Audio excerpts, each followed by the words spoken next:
محمد وعلى آل سيدنا مولانا محمد أي شفيع مجرما أي وسيلة بقسا हम तेरे दर पे छोड़ के जाए कहाँ अल्लाहुम्मा सल्ले अला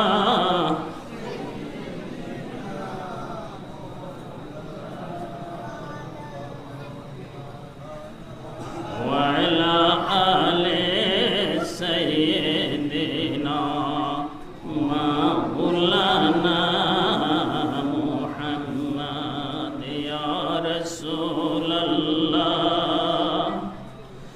दानी उम्मतानत आजिज़ांद आजिज़ारा रहनुमाई जुमला मअवा तुई अल्लाहुम्मा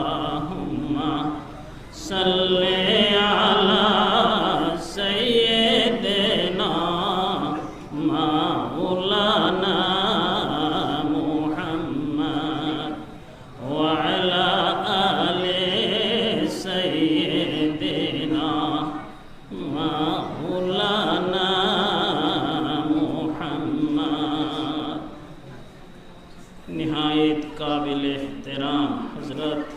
सदर जलसा अत्र जामिया दारुस्सुन्नाह मुहम्मदिया गफुरिया मद्रासार महापरिचालक कुतुबुल अक्ताब रायपुरी रहमतुल्लाहि अलैह जानिशीन हजरत अल्लामा अब्दुल गफ्फार दामात बाराकातुहु मंचे उपस्थित आছেন আমাদের সকলের সুপরিচিত আমি যতদিন থেকে সিলেট আসি যার সাথে দেখা হয় আমাদের সকলের পরম শ্রদ্ধেয় মুফতি সাহেব হুজুর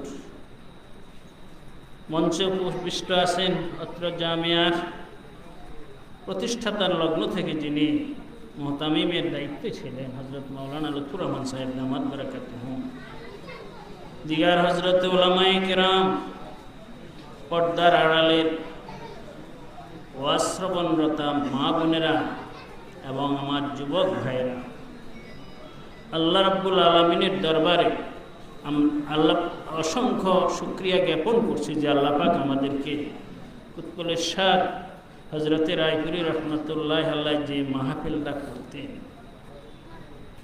ওই মাহফিল ধারাবাহিকভাবে চলছে। আগে কুতুবুল ইরশাদ রহমতুল্লাহ আলাইহি থাকতে ওনার জীবনের প্রথম দিকে মাদ্রাসা হয়নি, তখন তিনি সকলকে নিয়ে তার সকল মানুষদেরকে নিয়ে আপনজনদেরকে নিয়ে মুহিব্বিনদেরকে নিয়ে যে মাওলানা লুৎফুর রহমান সাহেব এরকম মানুষদেরকে নিয়ে হইতে পারে, তখন মুফতি সাহেব হুজুর ছিলেন না, আমার কথা বলেও হইতে পারে। তো মুফতি সাহেব হুজুরকে আমি যখন থেকে সিলেট আসি কুতুবুল আক্তাব রায়পুরি রহমতুল্লাহ আলাইহি থাকতে তখন থেকে কিন্তু মুফতি সাহেব হুজুর সব প্রোগ্রামে আছে।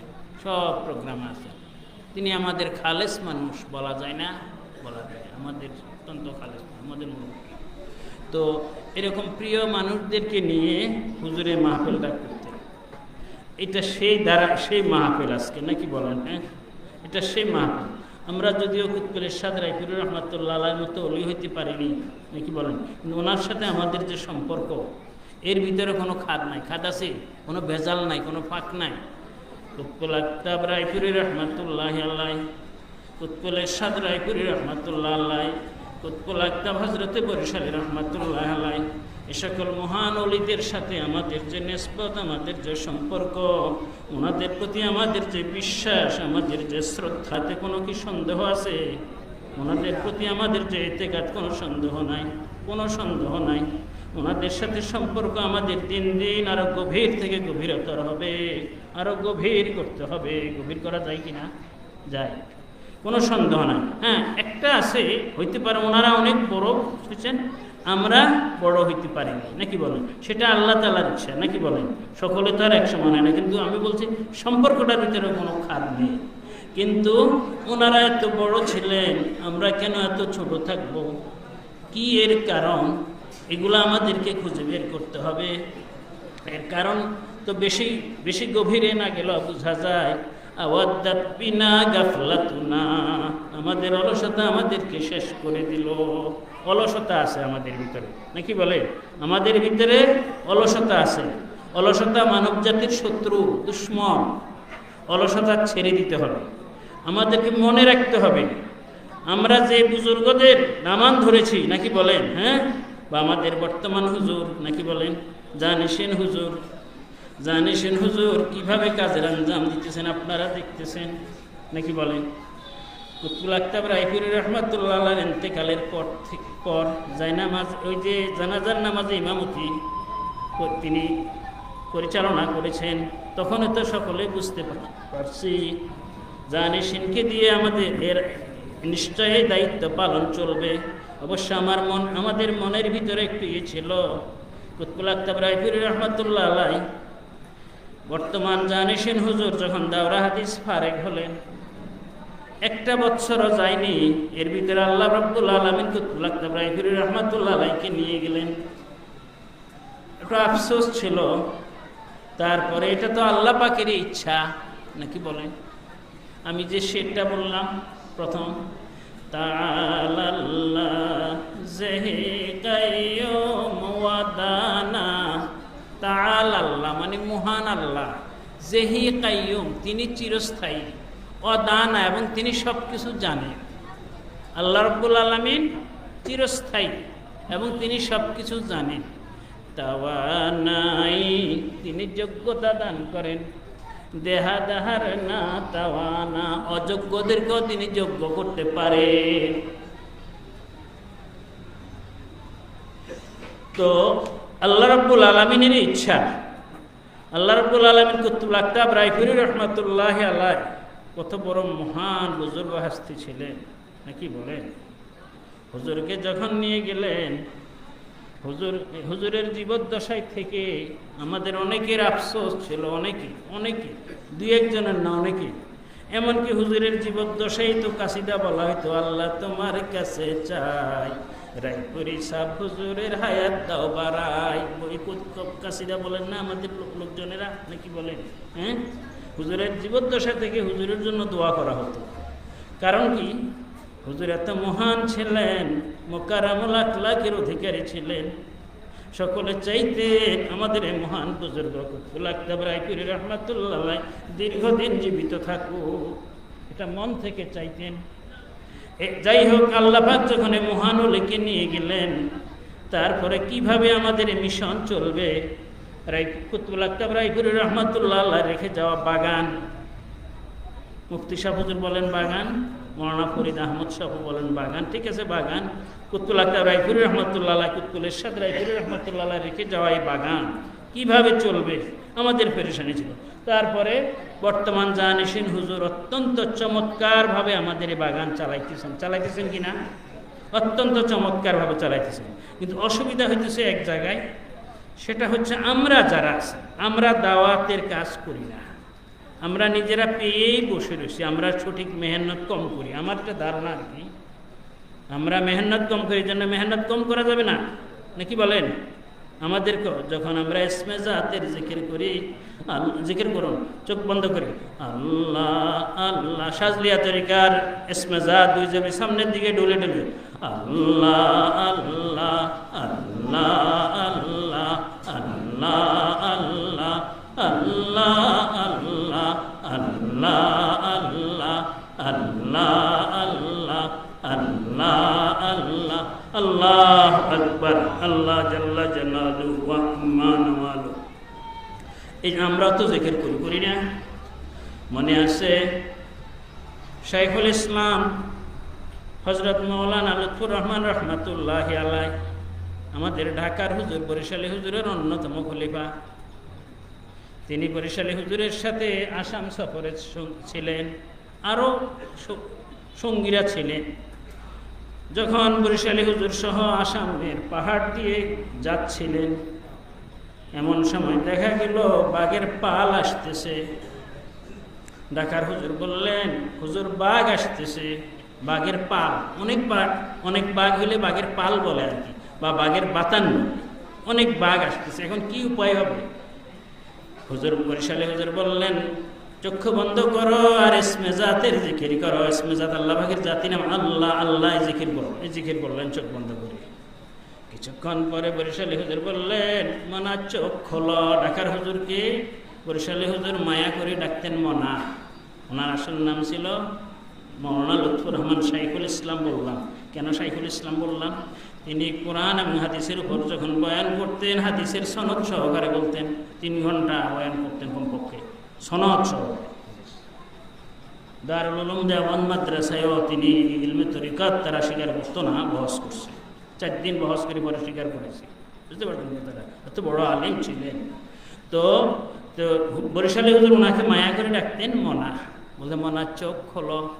চোখ খুলছে, চোখ খুলে দেখে বাঘগুলো মাথা নেড়ে নেড়ে জিকির করে। তারপরে দেখা গেল বাঘেরা একে একে সব একটা একটা করে বরিশালী হুজুরের সামনে এসে মাথাটা একটু নোয়াই দিয়ে বিদায় গ্রহণ করেছে, মানে সালাম দিয়ে বিদায় গ্রহণ করেছে। কথাটা বললাম এই জন্য, আমরা তো জিকির করি। বরিশালী হুজুর কুতুবুল আকতাব রায়পুরি, বরিশালী হুজুর রহমাতুল্লাহ আলাইহি তো জিকির করতেন। তো ওনারা জিকির করলে যদি বাঘেরাও যদি এভাবে জিকির করতে পারে, জিকির তো একে মাওলার জিকির, তাহলে নিশ্চয় আমাদের জিকিরের ভিতরে বরিশালী হুজুর যে মন নিয়ে জিকির করতেন আর আমাদের মনের ভিতরে বেশ কম আছে, পার্থক্য আছে, নাকি বলেন? এজন্য আমরাও ওই মন নিয়ে জিকির করবো, এই জন্য কথাটা বলা, নাকি বলেন? আমরাও ওইভাবে জিকির করবো, নাকি বলেন? আমাদের পিছনে যে বুজুর্গগণ আছেন তারা অত্যন্ত মজবুত ছিলেন, নাকি? আমাদের ভয়ের তো কোনো কারণ নেই। এবং বরিশালী হুজুর রহমতুল্লাহ আলাইহির খাতিরে, বরিশালী হুজুর আজকে কুতুবুল ইরশাদ রায়পুরি রহমতুল্লাহ আলাইহি, বরিশালী হুজুর রহমতুল্লাহ আলাইহির উপর তো কথাবার্তা হবে, নাকি বলেন? কুতুবুল আকতাব রায়পুরি রহমতুল্লাহ আলাইহিকে আমি দেখেছি, হুজুর যত আলোচনা করতেন, যত কথা বলতেন, কথা কম বলতেন, বরিশালী হুজুরের উপর আলোচনা থাকতে পারবে না। আর অন্যান্য বুজুর্গদের উপর কথা প্রসঙ্গক্রমে যেখানে যেখানে আসতো। তো বরিশালী হুজুর রহমতুল্লাহ আলাইহির কথা বললাম। তো ওনারা যেভাবে মেহনত করেছেন, ওনারা আমাদের পিছনে আছেন, নাকি বলেন? বরিশালী হুজুরের উসিলায় আমরা আমাদের এই যে তরিকা, এই যে জিকির করার সিস্টেম, নিয়ম কানুন, আমাদের মূল তরিকা হলো, কুতুবুল আকতাব রায়পুরি রহমতুল্লাহ আলাইহি বলেছেন, আমাদের মূল তরিকা হলো নকশবন্দিয়া মুজাদ্দিদিয়া তরিকা। আমাদের মূল তরিকা কি? নকশবন্দিয়া মুজাদ্দিদিয়া তরিকা। কারণ নকশবন্দিয়া মুজাদ্দিদিয়া তরিকার উপর বিস্তারিত বলতে পারবো না। এটা এই তরিকা যারা ফলো করবে, মুজাদ্দিদ আল হুসাইনি রহমতুল্লাহ আলাইহি বলেন, তারা সকল তরিকার ফয়েজ পেয়ে যাবে। মুজাদ্দিদ আল হুসাইনি রহমতুল্লাহ আলাইহি ছিলেন জামিউত তরিকাত, সকল তরিকার সমন্বয়কারী। মুজাদ্দিদ আল হুসাইনি রহমতুল্লাহ আলাইহি প্রথম তার পিতা থেকে চিশতিয়া তরিকার নিসবত পান।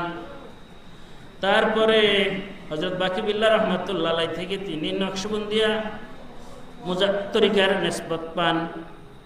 তারপরে একদিন দেখতেছেন এই শাহ কামাল কাইথিলি রহমতুল্লাহ আলাইহি ওনার কাছে আইসা ওনাকে বড় বিশ্বব রহমতুল্লাহ আলাইহির জুব্বা হাদিয়া দেওয়ার জন্য উপস্থিত হয়ে গেছেন।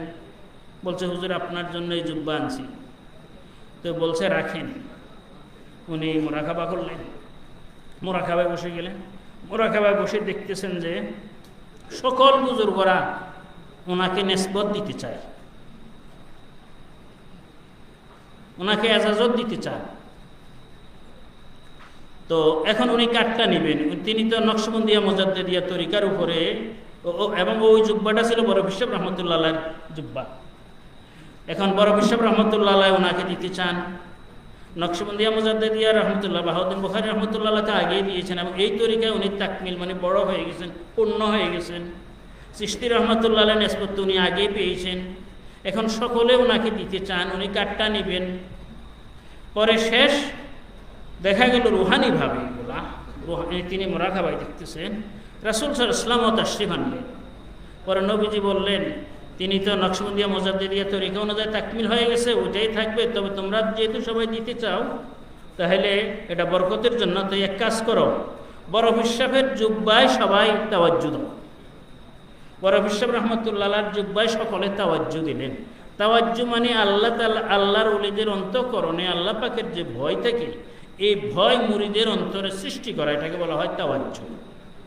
তো বলছে বড় ফিসাব রহমতুল্লাহ আলাইহির জুব্বায় তোমরা সবাই তাওয়াজ্জু দাও দিছে সকল ইমামের, তরিকার ইমামেরা, এই বাহাউদ্দিন বুখারী রহমতুল্লাহ আলাইহি, এরপরে খাজা মুঈনুদ্দিন চিশতি রহমতুল্লাহ আলাইহি, গাউস পাক আব্দুল কাদের জিলানী রহমতুল্লাহ আলাইহি, এভাবে সকল তরিকার লোকেরা দিলেন। দেওয়ার পরে নবীজি নিজে এটা হস্তান্তর করলেন মুজাদ্দিদ আল হোসাইনী রহমতুল্লাহ, নবীজি নিজে হস্তান্তর করলেন। পরে তিনি যে মেহনত এবার শুরু করলেন আরো সংস্কার, এবং তিনি তো মুজাদ্দিদ মানে সংস্কারক, বুঝতেছেন কথা, এটাকে বলা হয় মুজাদ্দিদিয়া তরিকা। আসলে তরিকা সবক টবক সব নকশবন্দিয়াই।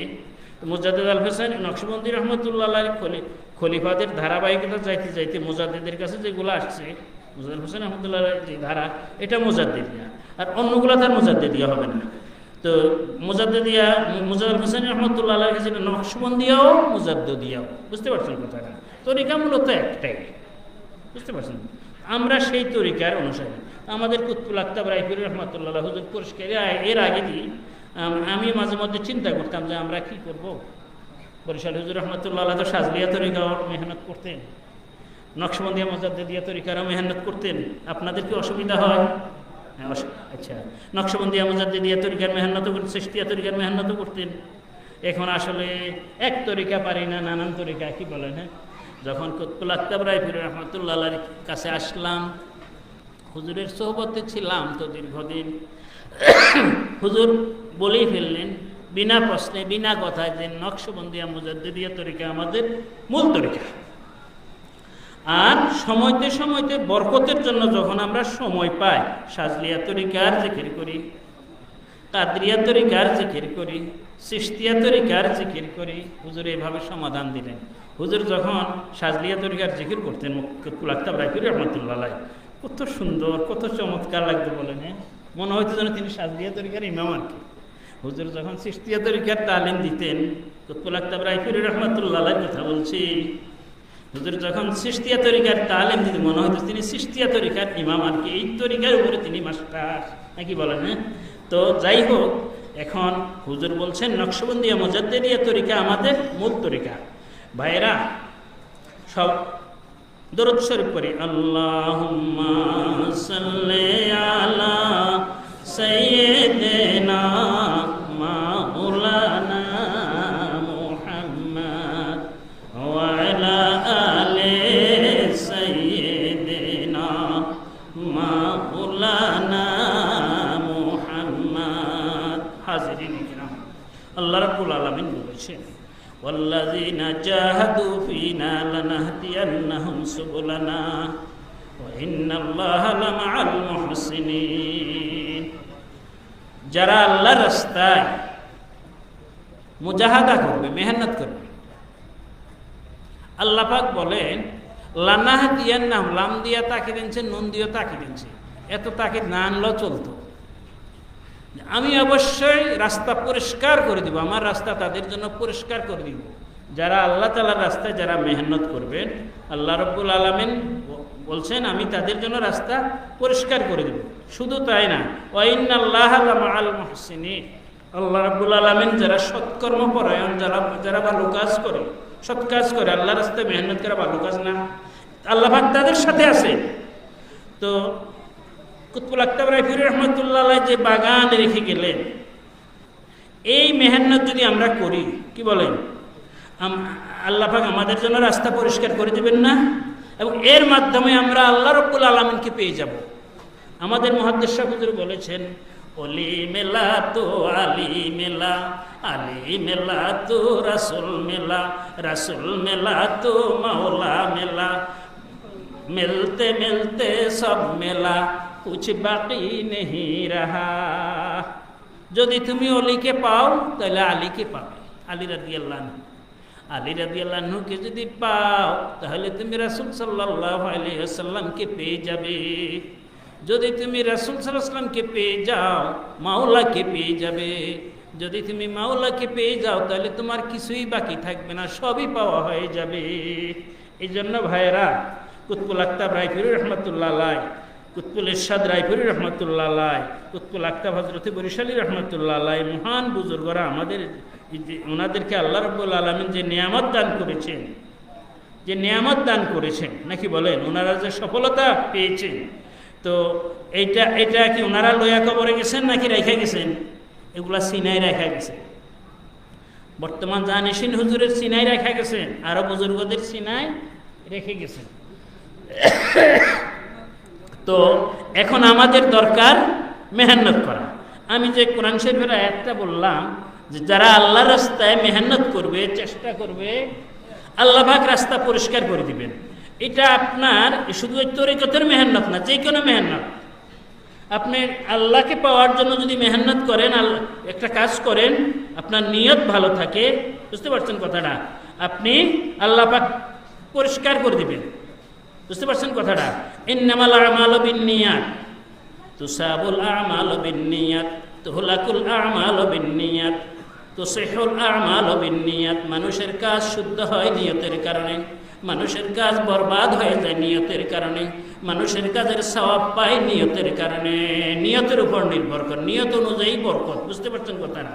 তো বলছি শুধু তরিকার কাজ না, রায়পুর আমাদের মহান ওলিরা যেই মেহনত রেখে গেছেন আমাদের জন্য, ওনারা যেভাবে মেহনত করে পেয়েছেন, ওগুলা লইয়া যান না, এগুলা রেখে গেছেন। শুধু এগুলা না, আরও মেহনত যদি আরও কাজও যদি মাওলার কাছে চান, যদি দিনই কাজ হয় আপনি পেয়ে যাবেন, আল্লাহ পাক দিবেন, দেওয়ার জন্য দরকার আমাদের বিশ্বাস। বুঝতে পারছেন কথাটা? এই জন্য আমরা বলছি, শুনেছি কুতুবুল ইরশাদ রায়পুরি রহমতুল্লাহ আলাইহ 60 জন সুফি ছিলেন। কয়জন? 60 জন জাইয়েদ সুফি ছিলেন, যারা চক্ষু বন্ধ করলে বলতে পারতেন কোথায় কি হচ্ছে। বুঝতে পারছেন কথাটা? এর ভিতরেও কেউ কেউ ছিলেন, দেখছি তো, স্বাক্ষরও দিতে পারতেন না, কিন্তু মারেফাত লাইনে তত্ত্বজ্ঞানী ছিলেন। তো এখন আমাদের এই সুফিগুলা দিন দিন কমতেছে না, নাকি বলেন? এজন্য আমি বলছি, আবার একটু নিজেদেরকে নাড়া দেন, মেহনতের সাথে একাত্ম হয়ে যায় আমরা, নাকি বলেন? অলসতা বাদ দেন, বাধা বিপত্তি আছে, ঝামেলা আছে, নানান সমস্যা আছে, আগের মতো পারা যায় না, এটা ঠিক আছে। আর সর্বোপরি আল্লাহ পাকের ইচ্ছা, কিন্তু আমরা যেন চেষ্টায় যেন ত্রুটি না করি, আমরা যেন চেষ্টায় ত্রুটি না করি। আমাদের হুজুর ধরেন, সব কথা তো বলতে পারবো না, হুজুর এই যে যখন তওবা পড়ান, বলেন না যে এই সব গীবত থেকে যেন আমরা পরিহার করে চলি, কি বলেন? গীবত খুব খারাপ জিনিস। গীবত হলো আপনার মানুষের পিছনে এমন কথা বলা, এমন আলোচনা করা, যে কথাটা উনি শুনলে অসন্তুষ্ট হন। কথাটা কি বুঝাইতে পারছি? মানুষের ব্যাপারে পিছনে এমন কথা বলা, দোষের কথা বলা, যে কথাটা উনি শুনলে অপছন্দ করে। বুঝতে পারছেন কথাটা? বা দোষের কথা ছাড়াও অনেক সময় কথাবার্তা বলতে গেলে বুঝার কারণে মানুষ অসন্তুষ্ট হইতে পারে। বুঝলেন না কথাটা? এই জন্য ভাইরা, পিছে পিছে গীবত করা, পিছে পিছে আলোচনা না করাই ভালো। আল্লাহর নবী সাল্লাল্লাহু আলাইহি ওয়াসাল্লাম বলেছেন, ইয়াকুম গীবাত, তোমরা গীবত থেকে বেঁচে থাকো। নবীজি কি বলেছেন? তোমরা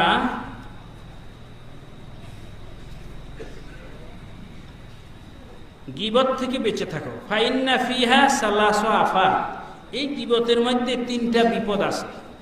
খালি বিপদ না, মহা বিপদ। লা ইস্তাজাবু লাহু, দোয়া যে গীবত করে আল্লাহ পাক তার জন্য দোয়া করলো, দোয়া কবুল করবেন না। গীবতকারের জন্য যদি ওলি আল্লাহরাও দোয়া করে, দোয়া কবুল হবে না। বুঝতে পারছেন কথাটা? ওয়ালা ইকবালু লাহু হাসানাত, তারা ভালো কাজ করলো, ইবাদত বন্দেগী করলো, ওগুলা কবুল হবে না। ওয়াজদাদু আলাইহিস সাইয়্যাত, শুধু তাদের পাপ কাজই বাড়াই দেওয়া হবে, গুনার কাজই শুধু বাড়তে থাকবে। তাহলে এখন চিন্তা করেন, গীবত কইরা দোয়া করলো, গীবতগার নিজের দোয়া কবুল হবে না, উলিয়ারা দোয়া করলে সেটাও কবুল হবে না। তারপরে নেক আমল করলো, দোয়া কবুল হবে না। তারপরে খালি পাপে বাড়বে। যদি আপনার নেক আমলে কবুল না হয়, আপনার দোয়াই কবুল না হয়, তাহলে আপনার থাকে কি, নাকি বলেন? এই জন্য গীবত বর্জন করতে হবে। গীবত বর্জন করার হুজুর বলেন না, গীবত থেকে এই জন্য গীবতের মধ্যে জড়ানো যাবে না। এই অলি আল্লাহদের সাথে থাইকে মেহনত করলে কি পাওয়া যায়? ধরেন গীবতটা বর্জন করা, আমরা মানে ধরেন পিছনে এই জন্য মানুষের পিছনে আলোচনা না করাটাই ভালো, নাকি বলেন? যদি গীবত হয়ে গেল বিপদ না, এই জন্য আলোচনা না করাই ভালো। গীবত হয়ে গেলে যে গীবতে কি বিপদ, নেক আমল কবুল হবে না, দোয়া করলে দোয়া কবুল হবে না, মন্দ খালি বাড়বে, তাহলে গীবত কত ভয়ঙ্কর। আর একটা বিপদ আছে রিয়া, লৌকিকতা। লৌকিকতা হলো এই আমল করতে হয়, ইবাদত বন্দেগী করতে হয়, কামকাজ করতে হয় আল্লাহ পাকের সন্তুষ্টির জন্য। এখন যদি মানুষের দেখানোর জন্য করে, কি বলেন, তাহলে এটা রিয়া হয়ে গেল। যেমন ধরেন একজনে নামাজ পড়তেছে, নফল নামাজ ঘরে পড়তেছে, এখন বাইরের থেকে লোক আসছে তার কাছে, লোক আসি জিজ্ঞাসা করছে হুজুর বাড়িতে আসেননি? তো পরে বলছে যে উনি নামাজ পড়তেছেন, তো উনি তো নামাজে। পরে শেষে যদি খবর পাইলে কি হয়েছে, কে কলিং বেল টিপ দিছে, কইছে যে এক লোক আসছিল। পরে কি বলছি যে আপনি নামাজে। এখন উনি যদি মনে মনে বলেন যে যাক মাশাআল্লাহ ভালো, এটা আমাকে নামাজ অবস্থায় পাইছি, হ্যাঁ, বা নামাজে, তাহলে এটা রিয়া হয়ে গেল। এটা কি হয়ে গেল? রিয়া মানে লৌকিকতা হয়ে গেল। পরহেজগার লোক একটাই বিপদ হইতে পারে, রিয়া এসে যেতে পারে, নাকি বলেন? হ্যাঁ, রিয়ার থেকে বাঁচা বড় কঠিন। রিয়া এবং গীবত আর মিথ্যা, তো আল্লাহ মানুষেরা তো মিথ্যা বলে না, মিথ্যা বলে, মিথ্যা বর্জন করতে হবে, বুঝতে পারছেন কথাটা? মিথ্যা বর্জন করতে হবে, তাকাব্বুর, অহংকার, নিজেকে উপযুক্ত মনে করা, এগুলো বর্জন করতে হবে। তো যাই হোক, সময় মনে হয় শেষ, তো যাই হোক, এগুলা বর্জন করতে হবে। তো এগুলা বর্জন করার জন্যে মন্দ স্বভাবগুলা ত্যাগ করা আর ভালো স্বভাবগুলা নিজের মধ্যে প্রতিষ্ঠিত করা। অলি আল্লাহ বুজুর্গদের সাথে সম্পর্ক রেখে কাজ করতে করতে করতে করতে এগুলা আস্তে আস্তে জায়গা আল্লাহ রাব্বুল আলামিন চুম্বকের মতন টান দেন। বুঝতে পারছেন না কথাটা? একটু আগে বললাম না, অলি পাইলে সবে পাওয়া যায়। হ্যাঁ, অলি পাইলে সবে পাওয়া যায়। তো আমরা অলি পেয়েছি, এখন আমরা যেন অলসতা যেন না করি, নাকি বলে? অলসতাটা বাদ দিয়ে, যেমন ধরেন ফাতিহা বকশির আমলটা আমাদের নিয়মিত করা দরকার। আপনারা তো বিশেষ করে এই মাহফিলে যারা এসেছেন, এখানে খাস লোকেরা আসছে, নাকি বলেন? এখানে আমলোকেরা আসে নাই, আমলোক আসলেও খুব কম। আমলোকেরা আসে ওই যে বাৎসরিক মাহফিলে, মাদ্রাসার যে মাহফিল হয় সেখানে মানুষ হয় আরও অনেক বেশি না। আর এই মাহফিলে কি এত বেশি মানুষ? তাহলে এই মাহফিল কারা আসছে? হুজুর খাস যাদেরকে আসতে বলছে, এই খাস লোকেরা নিশ্চয় তরিকাপন্থী, নাকি বলেন? নিশ্চয় তরিকার সবক আদায় করে। তো এখন আমরা যারা আছি, ফাতিহা বকশির আমলটা হয়তো, নাকি বলেন? আমি হাত উঠাইতে বলবো না, স্মরণ দিতে চাই না। কেউ যদি এখনও যদি এরকম থাকেন, ফাতিহা বকশি পড়েন না, অবহেলা করেন, এই অবহেলা করবেন না, ফাতিহা বকশির আমল করবেন।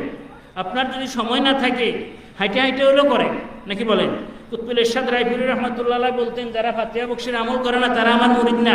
এটা বড় কঠিন কথা, কিন্তু হুজুর কঠিন কথা বলতেন না, বলতেন কুতুবুল ইরশাদ রায়পুরি রহমাতুল্লাহ আলাইহি, কুতুবুল আকতাব রায়পুরি রহমাতুল্লাহ আলাইহি, বা আমাদের বর্তমান জানিসিন হুজুর, ওনারা কিন্তু কঠিন কথা বলেন না, কঠিন কথা বলেন খুব আস্তে আস্তে বলেন। তো হুজুর কিন্তু কুতুবুল ইরশাদ যখন এই কথাটা বলছেন যে যারা ফাতিহা বকশির আমল করে না এরা আমার মুরিদ না, সাংঘাতিক কথা না? এর জন্য মেহরবানি করে কারো যদি অবহেলা থাকে, আজকে তো হুজুর তাওবা করাবেন, ইচ্ছা করে যে আমরা আর এটা অবহেলা করবো না, ফাতিহা বকশির আমলটা করতে হবে। তারপরে যখনই একটু সময় নিয়ে আল্লাহর দিকে মনোনিবেশ করতে, মোরাকাবা করতে হবে। চলতে ফিরতে পারছেন, আল্লাহ আল্লাহ জিকির, মুখে কিছু বলার দরকার নেই, শ্বাস প্রশ্বাসে আল্লাহর জিকির করতে হবে। তারপরে এশার নামাজের পরে নবীজির প্রতি দরুদ শরীফ পড়তে হবে। বুঝতে পারছেন কথাটা? এই মোটামুটি আমরা যেন অলসতা না করি, আমাদের ঝালাই গালাইয়ের জন্য। হুজুর আবার এক কষ্ট করে একটা মাহফিলের আঞ্জাম দেওয়া কঠিন না? অনেক কঠিন। একটা মাহফিলের আঞ্জাম করা কঠিন না, নাকি বলেন? হ্যাঁ, আপনার বাড়িতে 10 জন মেহমান গেলে কি অবস্থাটা হয়? হুজুরের বাড়িতে এখন হাজার হাজার মেহমান, মনে করেন এইটা কুতুবুল ইরশাদ রায়পুরি রহমাতুল্লাহ আলাইহি চলে গেছেন, ওনার যোগ্য নাতি, এটার আবার আঞ্জাম দিতেছেন। কি জন্য?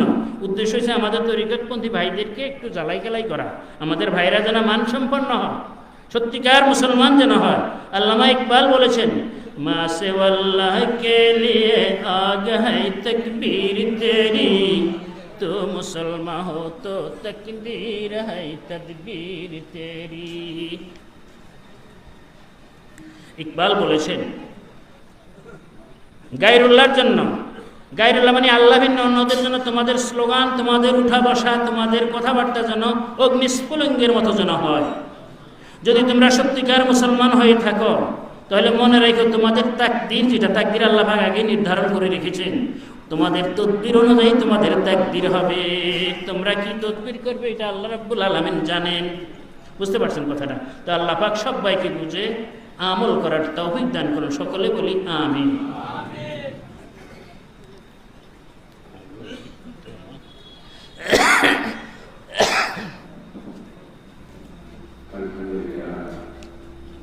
আমরা আল্লাহ আমাদের